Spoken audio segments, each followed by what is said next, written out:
Now, to a story with conflicting reports. Saudi authorities are denying reports in Israeli media that Prime Minister Benjamin Netanyahu secretly flew to Saudi Arabia on Sunday in what would be the first trip by an Israeli premier to the kingdom.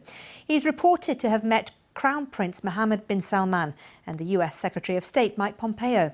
While America's top diplomat, who's on a farewell tour of the region, has previously helped broker historic deals to normalise ties with two Saudi allies in the Gulf, the United Arab Emirates and Bahrain.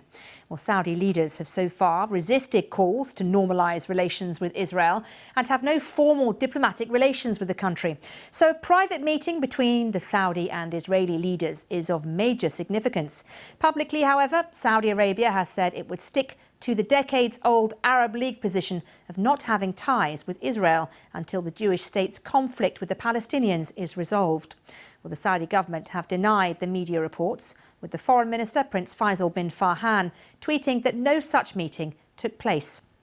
Well, speaking to me from Riyadh, our chief international correspondent, Lise Doucette, explained where the story was first reported.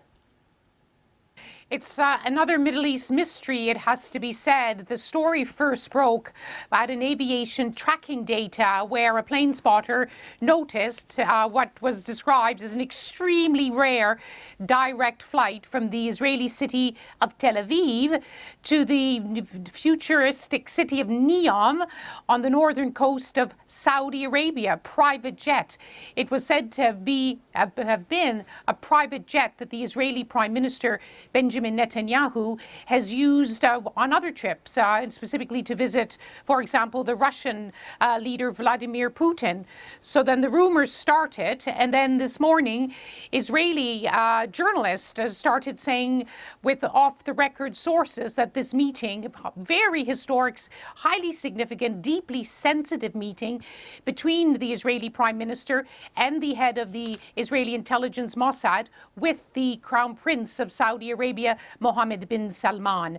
But in the last few hours, as you just said, there's been a tweet from the Saudi Foreign Minister, Prince Faisal bin Farhan. He said regarding these press reports of a meeting that there was no such meeting. It never occurred, he said, that there were only American and Saudi officials in the room.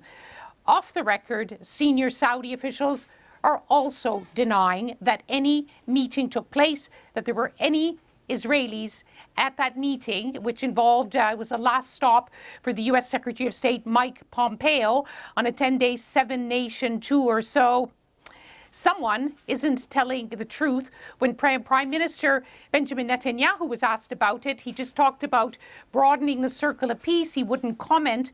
But one of the members of his cabinet, the education minister, told in Israeli media earlier in the day it was an amazing achievement.